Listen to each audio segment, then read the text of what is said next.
Hai, Hai, salam salam Katolisitas. Katolisitas. Selamat berjumpa kembali di dalam acara Katekese dan Novena Roh Novena Kudus. Hari yang keempat, temanya adalah Karunia Karunia Pengenalan pengenalan akan akan Allah. Allah. Mari kita melihat karunia yang ketiga, yaitu karunia pengenalan akan Allah. Kita akan mereview sedikit tentang karunia yang sudah kita bahas. Yang pertama adalah karunia takut akan Allah. Ini adalah pondasi yang pertama. Kalau diumpamakan sebagai tangga, ini adalah step yang pertama, ya.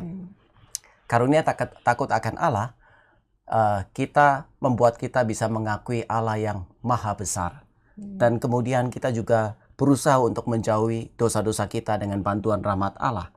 Dan kemudian karunia yang kedua, yaitu karunia kesalehan, membuat kita bisa masuk di dalam hubungan yang lebih intim dengan Allah. Kenapa? Karena kita mempunyai hubungan antara anak dengan Bapa, ya. Dan kemudian di dalam perjalanan ke surga, sesungguhnya kita juga harus bertemu dengan banyak hal di dunia ini, ya, lingkungan, kemudian budaya, dan segala hal yang ada di dalam kehidupan sehari-hari. Oleh karena itu, Allah memberikan satu karunia lagi, yaitu karunia pengenalan akan Allah.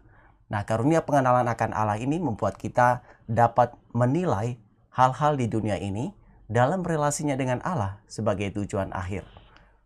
Mari kita sekarang melihat definisi dari karunia pengenalan akan Allah.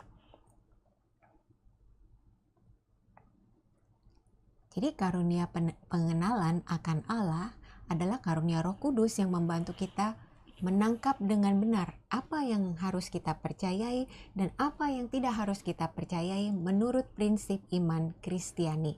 Dan prinsip iman Kristiani ini kita peroleh dari gereja yang didirikan Allah, Gereja Katolik. Iya, dan selanjutnya karunia pengenalan ini juga membantu kita sehingga kita dapat mempunyai satu kepastian akan penilaian yang benar dalam menimbang hal-hal yang terjadi dalam berbagai situasi dalam kehidupan kita sehari-hari.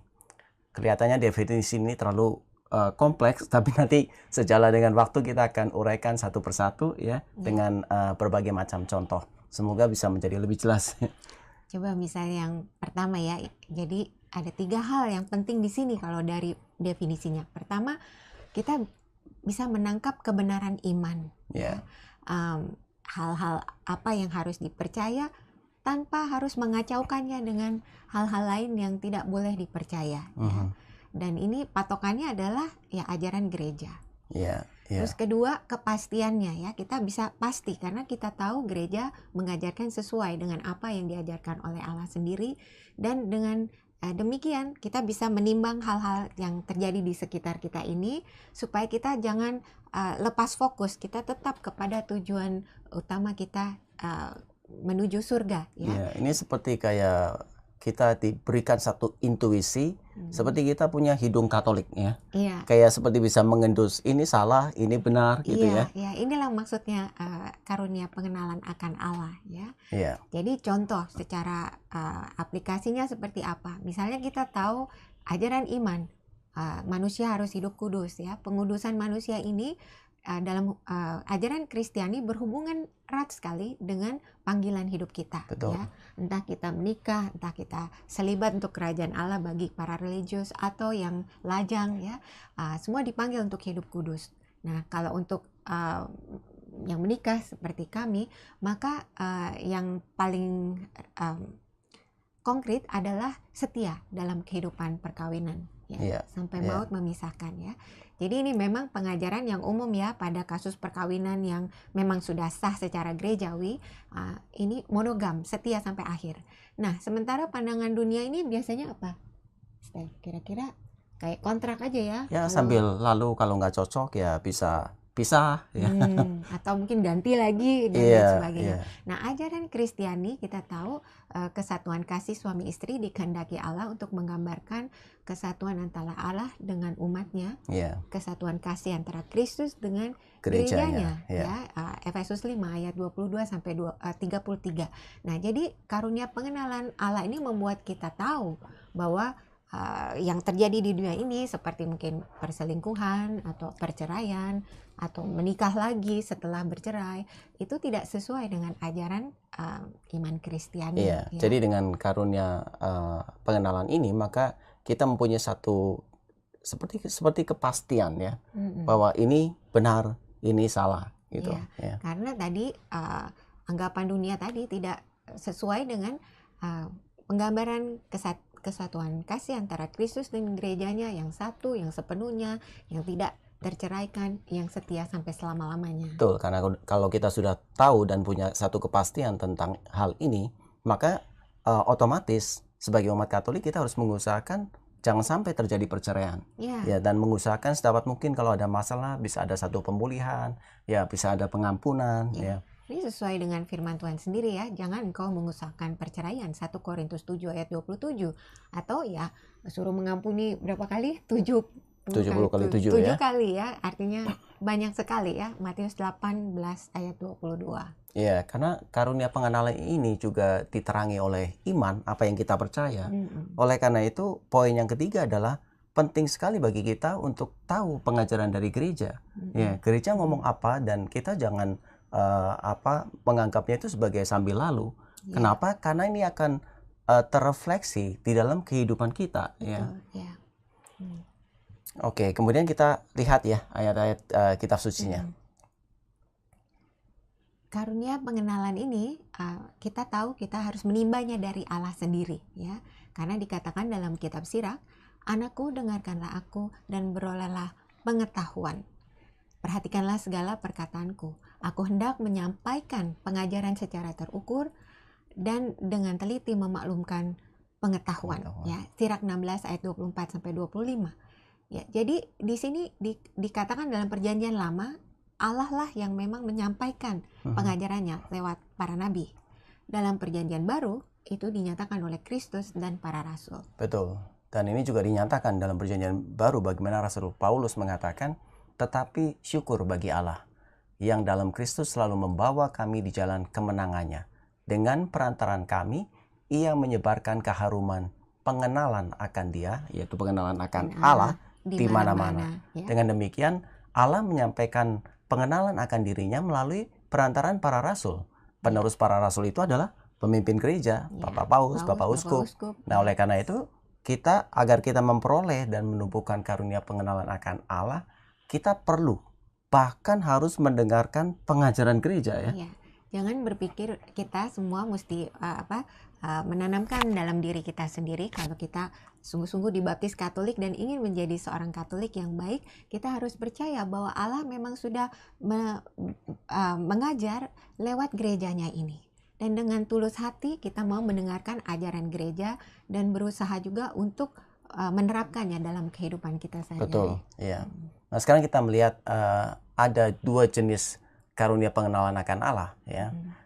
Kita sudah membahas ya di sesi yang sebelumnya, yang pertama ya pada waktu itu, yaitu tentang karunia karismatik ya. Nah, salah satu jenis ini adalah yang dikatakan oleh Saint Thomas Aquinas bahwa yang pertama adalah masuk di dalam ranah karisma. Kita tahu bahwa karisma tidak diberikan untuk semua orang, ya tergantung dari Allah, menurut kerelaan hatinya mau diberikan kepada siapa, ya. Seturut kesanggupan kita. Betul, ya. Jadi kalau karunia pengenalan yang pertama itu karisma, karena selain diberi kemampuan untuk mengetahui kebenaran, tapi ini diberi kemampuan lagi untuk meyakinkan orang lain. Dan bahkan untuk menunjukkan argumen-argumen yang menentang ya, itu orang ini bisa menjelaskan kalau diberi karunia ini ya. Jadi kalau contoh di dalam sejarah gereja ya mungkin Santo Thomas Aquinas lagi ya. Iya. Ya. Terus ya jadi kenyataan ini harus membuat kita ini ya melihat bahwa Allah sebenarnya saking inginnya menyebarkan kebenaran iman, kadang-kadang bisa membantu menggunakan juga orang-orang yang kelihatannya kurang kudus tapi pandai mengajar. Yeah. Nah, jadi ini harus membuat kita waspada ya. Dua sikap. Yang pertama, kalau kita diberi tugas untuk mengajar, dipercayai oleh Tuhan untuk bisa mengajar, maka kita harus menyesuaikan ajaran yang kita sampaikan sesuai dengan Kita perbuatan kita, kita berusaha perbuatan kita kita harus menyesuaikan. berusaha menghidupi apa yang diajarkan. Iya, ya. Seperti ini ya, Paus Paulus ke-6. ke-6 ya, yang mengatakan dalam surat ensikliknya Evangelii Nuntiandi, mengatakan bahwa dewasa ini orang lebih mempercayai para saksi iman daripada pengajar. Kalau seandainya orang mendengarkan pengajar sekarang ini adalah karena mereka telah menjadi saksi iman. Yeah. Jadi bagi yang mengajar, ya termasuk kami berjuang juga untuk melakukan apa yang diajarkan. Ya. Walaupun jatuh bangun ya. Ya, harus berusaha.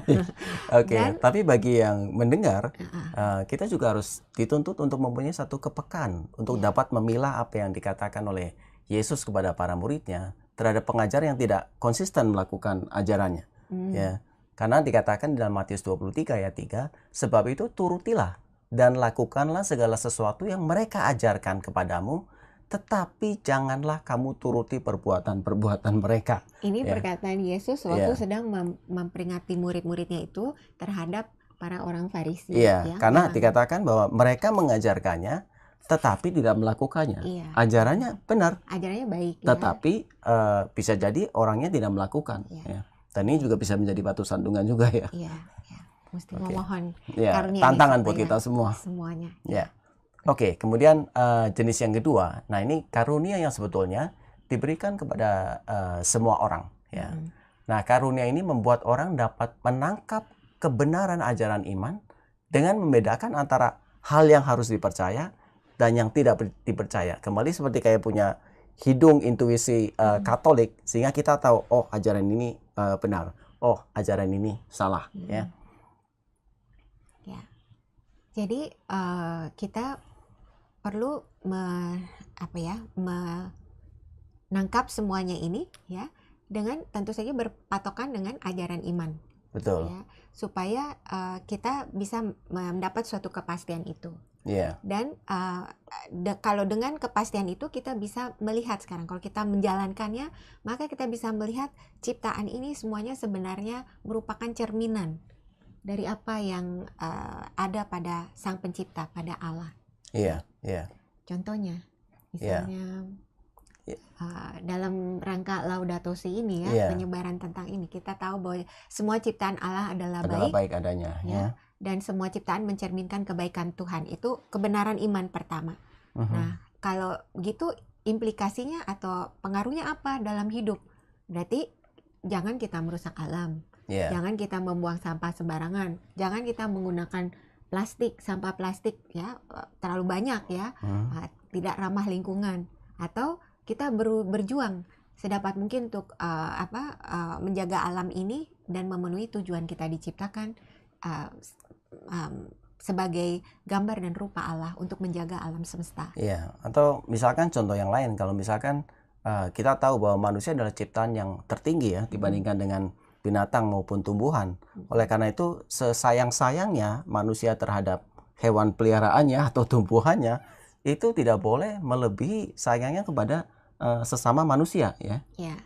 Sayang pada keluarga misalnya. Jangan sampai keluarga dicuekin tapi ini yang tumbuhan dan ngurusin hewannya hobi ya kan lebih senang pelukan sama hewannya dibandingin sama istrinya atau anak. Ya, terus atau kehidupan manusia oleh jiwa berasal dari Tuhan, kudus di mata Tuhan. Sejak awal konsepsi sampai kematian yang wajar. Maka implikasinya apa dalam hidup? Berarti manusia tidak boleh membunuh, tidak boleh aborsi, tidak boleh, eutanasia juga nggak boleh. Ini semacam ini ya, hidung untuk bisa membedakan mana yang boleh, mana yang tidak boleh. Ya. Nah, kemudian poin yang lain adalah kita juga dapat menangkap bahwa segala yang baik yang ada pada kita adalah berkat dari Tuhan untuk digunakan bagi kemuliaannya. Ya. Nah, manusia itu kita hanya steward, pengelola ya dari harta milik yang Tuhan percayakan, talenta, dari waktu, yang semuanya ini baiknya kita kembalikan kepada Tuhan untuk memuji Tuhan. Ya. Nah, contohnya apa misalkan? Keselamatannya.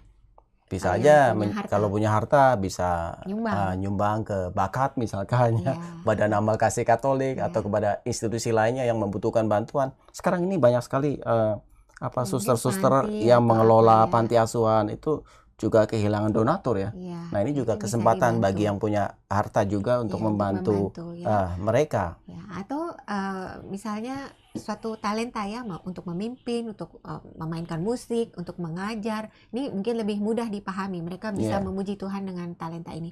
Tapi ada juga talenta yang lain, misalnya masak gitu. Bisa Iya. nggak untuk memuji Tuhan orang masak? Bisa Ya, ya. bisa ya. Iya, waktu itu kami pernah dalam kegiatan itu ada seorang ibu yang mengatakan, saya nggak bisa apa-apa, saya cuma bisanya masak gitu. Nah, justru karena masakannya dia banyak orang datang ya. Jadi rajin berkumpul ya Iya. dan merenungkan firman Tuhan ya. Iya. Berkumpul di rumahnya. Atau misalnya orang yang punya bakat, misalkan perancang busana. Ya. Saya ingat bahwa dulu waktu Stella Maris mau membangun Ya, di di paroki paroki kami, ya. itu justru salah satu sumbangan yang besar adalah dari talenta perancang busana ini. Ya, sehingga satu Bisa merancang jubah itu ada satu yang kayak hampir apa? 1 miliar ya. Ya. Jubah pastor ya waktu itu ya. Iya, luar Jadi, biasa. Ya. Nah, jadi kita atau yang punya waktu sama, yang punya waktu bisa berdoa, bisa melakukan kegiatan-kegiatan lain yang memang untuk mendukung pewartaan, untuk mendoakan demi keselamatan sesama dan diri kita sendiri. Nah, ini menjadi suatu yang bisa kita kembalikan kembali untuk memuji Tuhan. Jadi semuanya Untuk sebetulnya keselamatan, apa yang kita rencana punya, keselamatan Tuhan. apa yang ada di sekitar kita, kita persembahkan keseluruhannya di hadapan Tuhan ya, untuk kemuliaan namanya ya. Oke. Sekarang kita karena ini berhubungan tentang pengenalan atau pengetahuan, kita akan melihat kerja dari akal budi ya. Santo Thomas Aquinas melanjutkan ya, bahwa ada dua macam cara akal budi bekerja.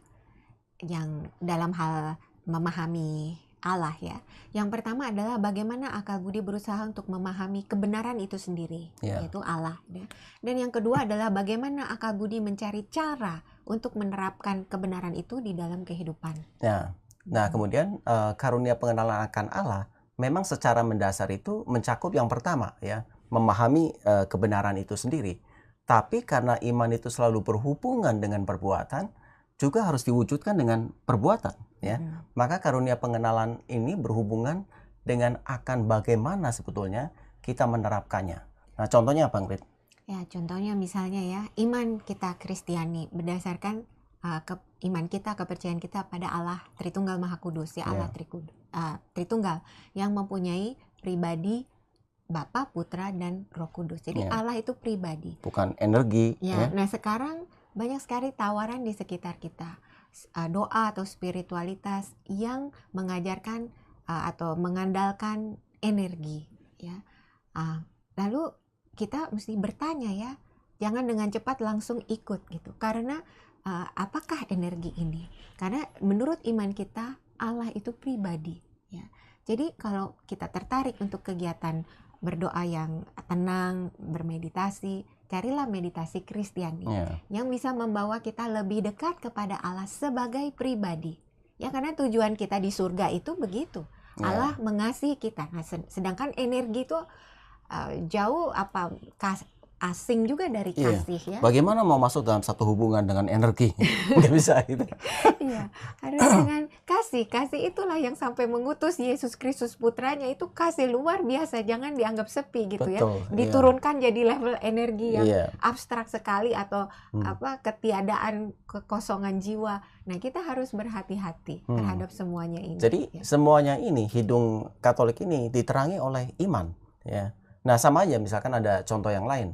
Kalau iman kita mengatakan bahwa Yesus telah mendirikan gerejanya di atas Rasul Petrus, seperti yang disebutkan dalam Matius 16 sampai 19, dan dia menghendaki gerejanya itu tetap satu, Yohanes 17 20 sampai 23, maka kita sebagai anggota gereja Katolik, ya jangan sampai kita keluar dari gereja Katolik. Kadang mulainya orang jajan, ya ke gereja lain, ya kemana gitu. Nanti lama-lama tertarik, akhirnya masuk kegiatan mereka, akhirnya pindah lama-lama ya. Nah, kalau kita punya karunia pengenalan akan Allah yang diterangi oleh iman, maka kita akan punya satu intuisi ya dari Allah bahwa ini harus diikuti, yang ini tidak boleh diikuti ya. Ya, karena kita percaya Allah sudah mendirikan Kristus ya, dan melalui Kristus putranya Allah sudah mendirikan gerejanya yang satu. Karena itu yang dikehendakinya ya. Yesus berdoa untuk kesatuan gereja ya. Yohanes 17, 20-23. Jelas banget di situ. Jadi kalau kita sudah tahu itu, kalau kita tidak tahu itu lain cerita ya. Tapi kalau kita sudah tahu, kalau nggak tahu ya harus belajar. kita harus sungguh-sungguh dengan Yesus mencurahkan air mata, mungkin juga berkeringat darah karena ini gitu. Mengapakah kita mencari jalan lain ya? Apalagi keluar dari gereja, tidak lagi mengimani Kristus. Coba kita renungkan kembali. Allah memberikan segala-galanya untuk kita.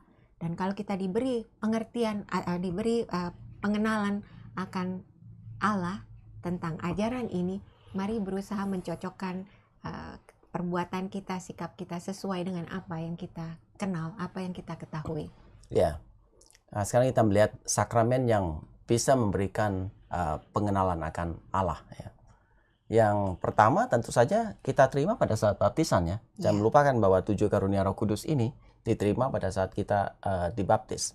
Nah, kalau kita dibaptis dari bayi, maka pengenalan tentang hal ini itu bertumbuh ya, bertepatan dengan perkembangan pengetahuan kodrati akan segala sesuatu di sekeliling kita ya. Namun seiring dengan berkembangnya waktu, maka kita akan dapat mengenali bahwa segala sesuatu di dunia ini adalah dari Tuhan ya. Dan kita ingin memperoleh arti yang lebih mendalam dari iman kita. Waktu kami tinggal sama sepupu kami yang punya 5 anak tadi, saya tugasnya itu berkebun di gardening. Ya, ada mawar-mawar gitu ya. Itu tugas-tugasnya saya itu. Motong rumput tugasnya saya. Nah, suatu saat itu anak baptis kami itu keluar gitu ya ke belakang ke garden itu. Dia bisa mengatakan sesuatu yang luar biasa sebetulnya ya. Dia mengatakan, "Uncle, look at the flowers," gitu. "It's so beautiful." Jadi bagaimana dia bisa mengenali hal-hal ciptaan seperti ini, begitu indahnya. Nah, momen seperti ini kemudian kita tanya, "Nicholas, siapa yang menciptakan semua flower ini?" Ya. Siapa yang menciptakan keindahan ini ya. Kemudian dia mengatakan, "Oh, Tuhan," gitu ya. Jadi kita harus mengembalikan lagi dari yang semua ciptaan ini yang memberikan keindahan, kebaikan, dan kebenaran, itu kembali lagi kepada Tuhan yang menciptakannya. Ya. Karunia pengenalan juga dikuatkan lewat sakramen penguatan ya, dan oleh sakramen tobat. Karena kalau kita melakukan sakramen tobat dengan baik, dengan pemeriksaan batin yang baik ya, maka setelah kita mengakui apalagi dosa-dosa itu sudah mendapat absolusi, sudah terangkat, maka tidak ada penghalang lagi bagi Allah untuk mencurahkan rahmat-Nya kepada kita. Ya. Dan termasuk tentu saja karunia pengenalan akan Allah ini. Ya. Selain itu, kita juga terdorong untuk mempelajari ajaran iman kita, ya. Karena dengan karunia pengenalan ini kita semakin rindu ingin tahu. Jadi Tuhan maunya apa supaya saya bisa menyesuaikan hidup saya. Iya, dan kemudian juga kita dengan karunia pengenalan ini, maka memampukan kita untuk merenungkan pengaruhnya dunia terhadap kehidupan kita apa. Apakah kita gampang terseret akan dunia ini, ya? Apakah kita gampang terseret penggunaan medsos yang berlebihan, ya, sampai nggak punya waktu untuk doa, ya?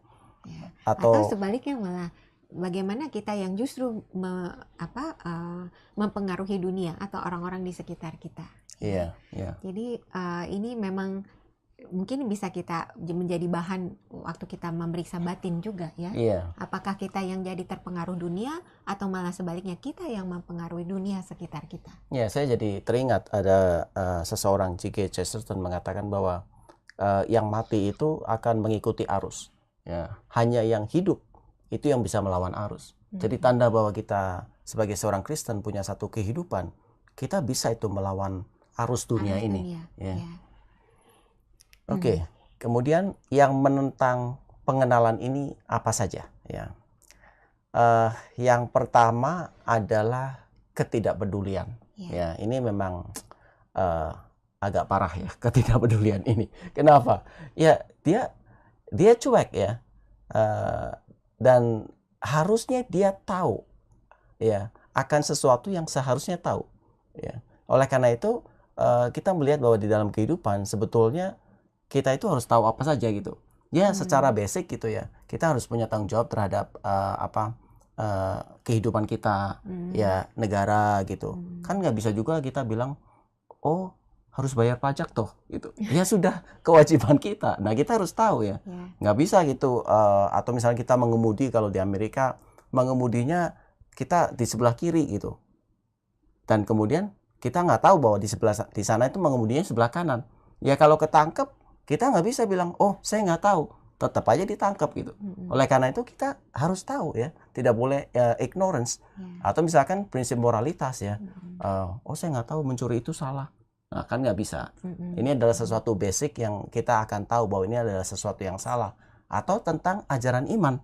Ya, ajaran iman kita sebagai umat Katolik, ya kita mau nggak mau harus belajar. Dan tidak boleh kita mengatakan, oh yang ini saya nggak tahu, yang ini saya nggak tahu. Sebagai alasan bahwa, oh ya kalau gitu saya nggak, karena nggak tahu saya nggak berbuat dosa. Ya. Jadi ini yang pertama ya, ketidakpedulian. Tapi sebenarnya tidak menjadi alasan, soalnya harusnya kita tahu. Iya.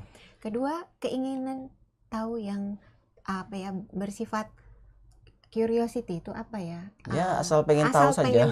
Asal pengen tahu. Tapi cuma tahu aja, tidak jadi mengubah hidup, meresapkannya atau membagikannya, itu nggak terpikir. Pokoknya cuma pengen tahu aja gitu ya. Nah ini namanya curiosity. Jadi dalam hal rohani itu seperti apa?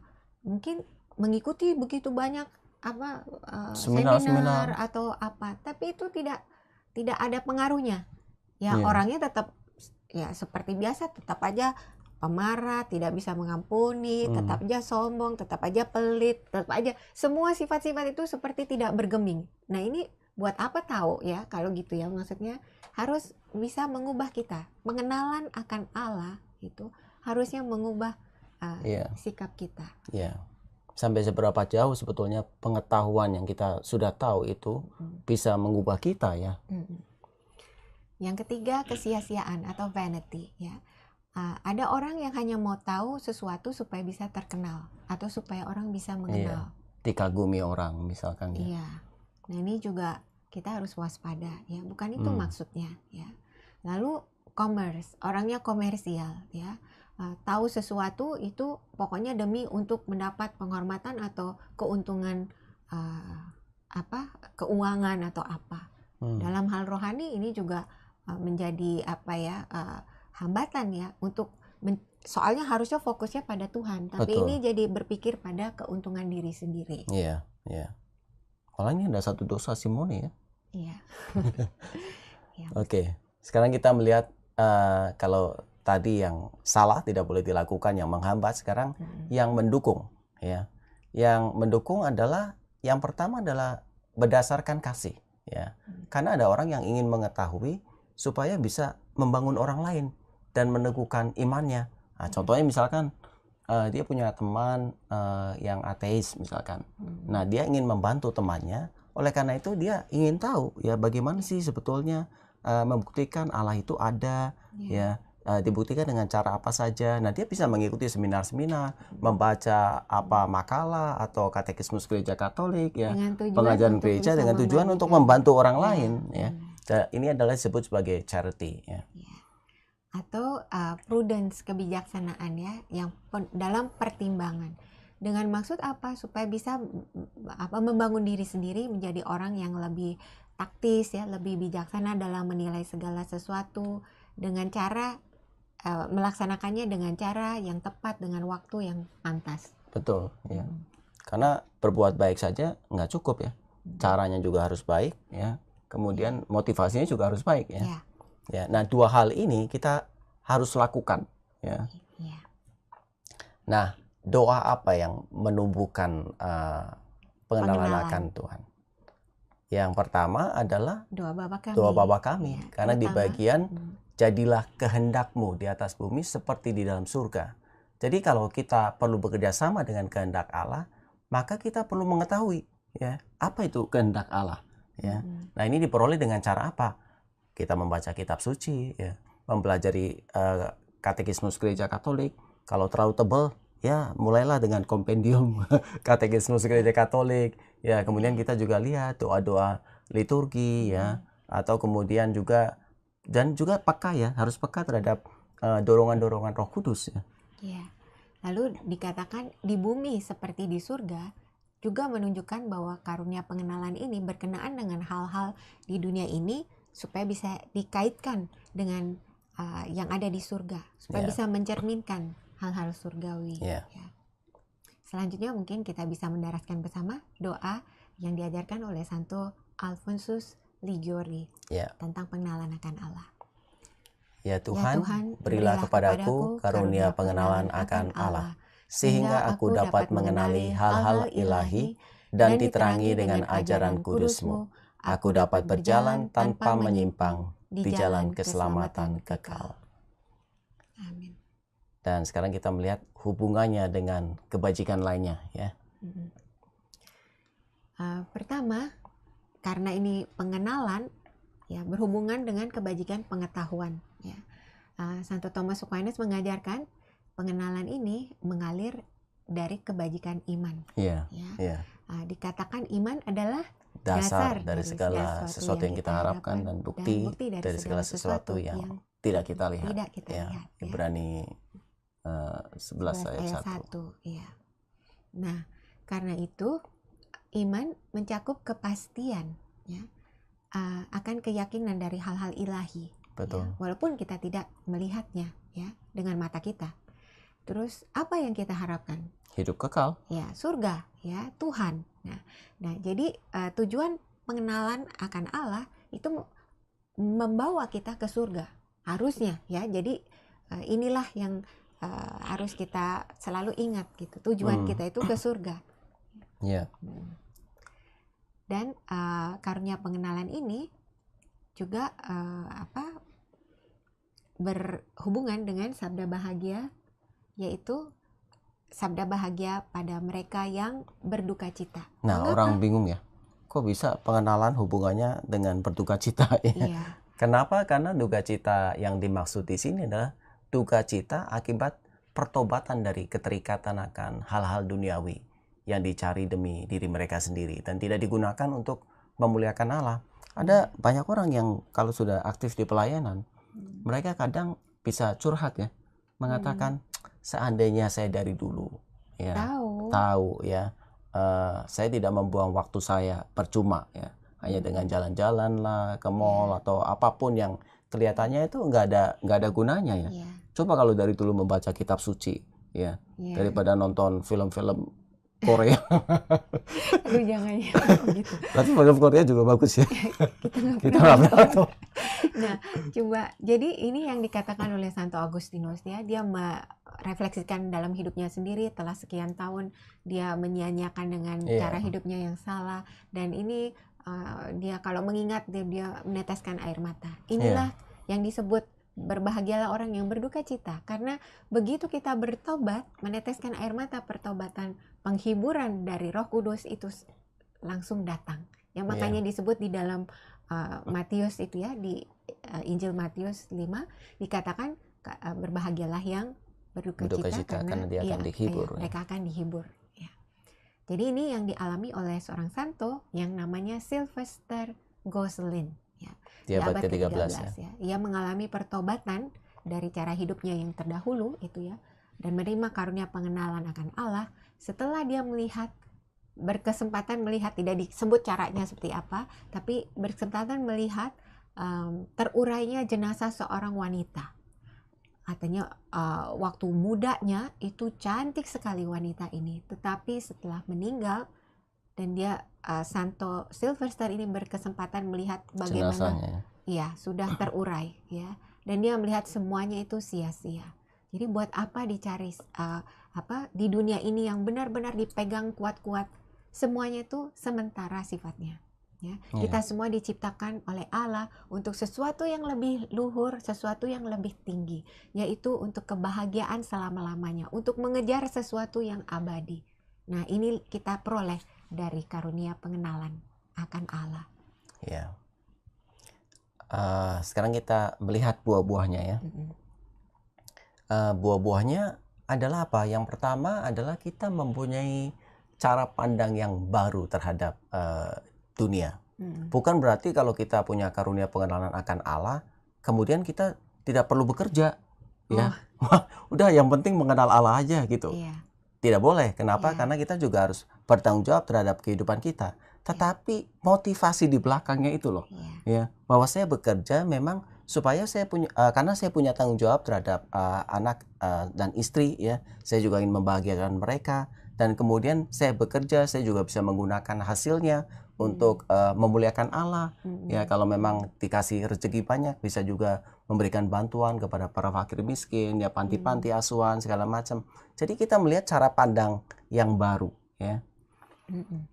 Dan dengan pengenalan bahwa segalanya itu sementara, kita melihat bahwa ya memang kita dari debu dan akan kembali menjadi debu, ya. Kejadian 3 ayat 19. Dan kitab Pengkhotbah juga mengatakan semuanya sia-sia, ya. ya. Vanity is vanity, Iya, ya. iya. Karena menyadari bahwa memang semuanya di dunia ini sifatnya sementara. Nah, kita jangan terikat pada hal-hal yang duniawi ini, walaupun kita tetap memerlukannya, tetapi kita harus mengarahkan pandangan kita senantiasa ke atas, ya, di mana Kristus ada.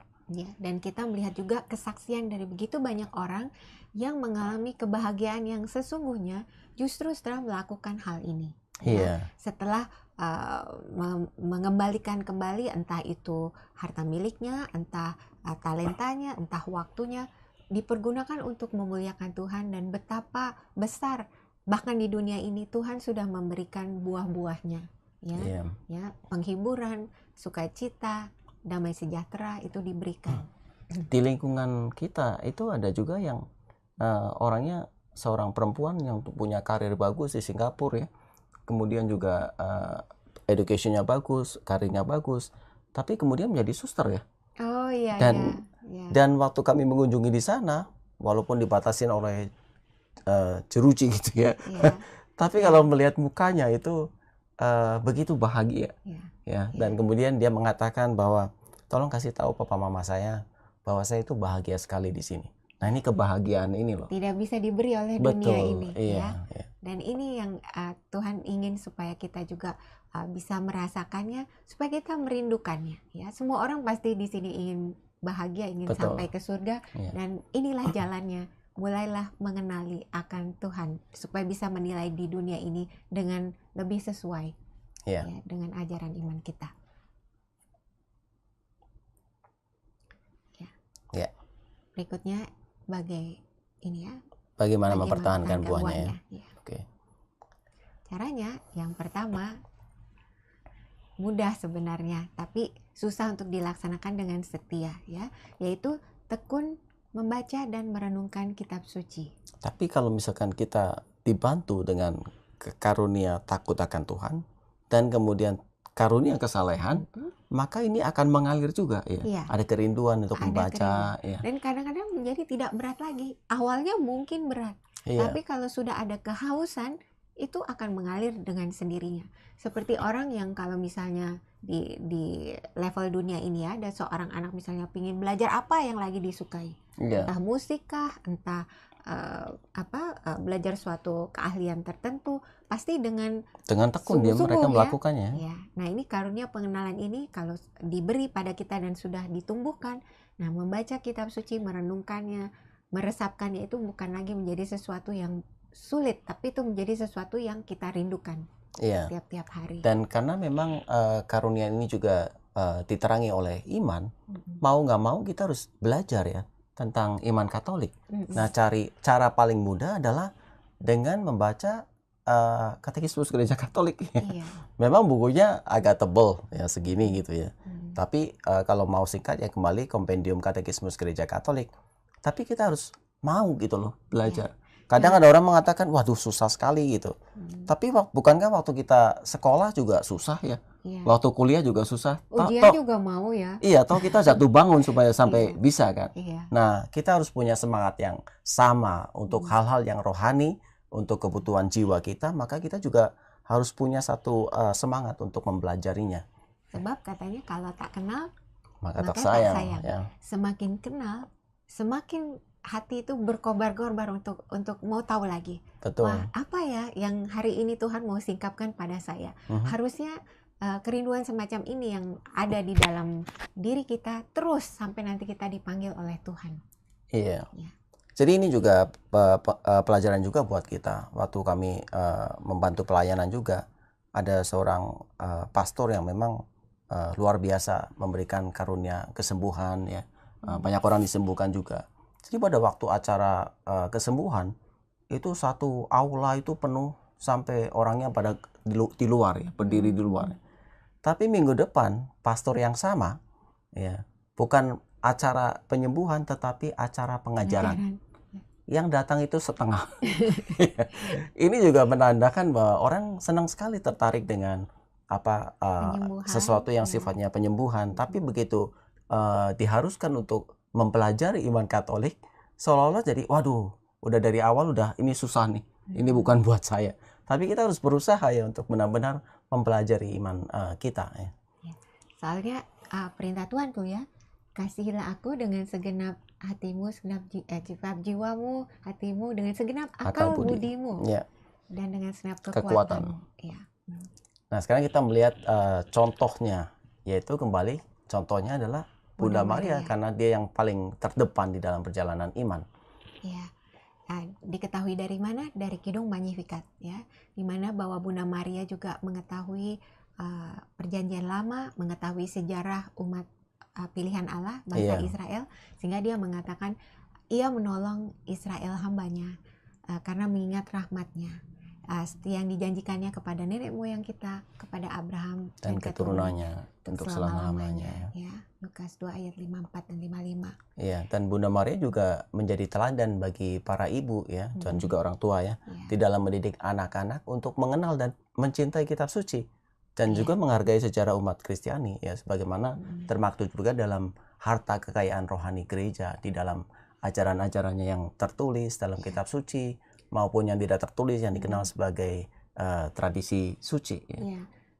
Membaca riwayat hidup para kudus itu juga sebenarnya sangat menakjubkan ya, karena kita melihat wah ternyata mereka sama-sama manusia seperti kita, tetapi betapa hebat Allah bisa menggunakan manusia yang seperti kita ini justru karena mereka sungguh-sungguh dalam hal berusaha mengenal dan mengasihi Tuhan ini. Iya. Ya.